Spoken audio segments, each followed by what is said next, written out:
Hola a tothom, soc el Lluís Benet i formo part de l'equip de programació del Petit Romea en el Teatre Romea de Barcelona.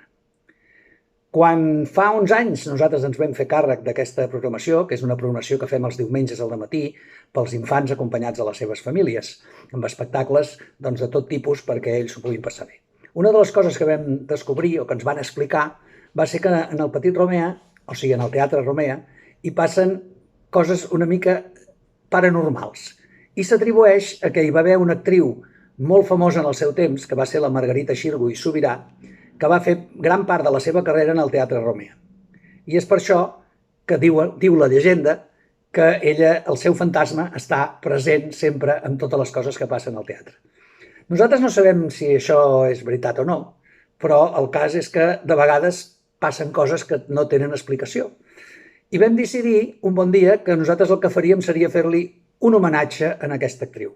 De tal manera que vam agafar dues actrius, en aquest cas de les d'ara, i les vam reencarnar en el personatge de la Margarita Xirgu. Primer ho va fer l'Àngels Bassas, després ho ha fet la Cris Codina, i elles dues són les encarregades de fer les visites teatralitzades que fem per l'interior del teatre per explicar aquelles interioritats, aquelles anècdotes que en un teatre de la història del Romea, que és el més antic de Barcelona, doncs es succeeixen.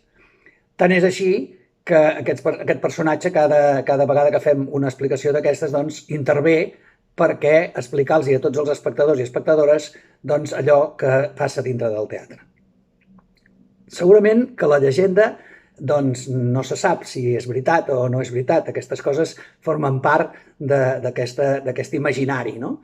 Nosaltres, de tota manera, sí us podem dir, com a anècdota, que una de les actrius que ha fet de Margarita Xirgu va estar representant un espectacle amb nosaltres i cada vegada que ella sortia a escena no li funcionava el micro.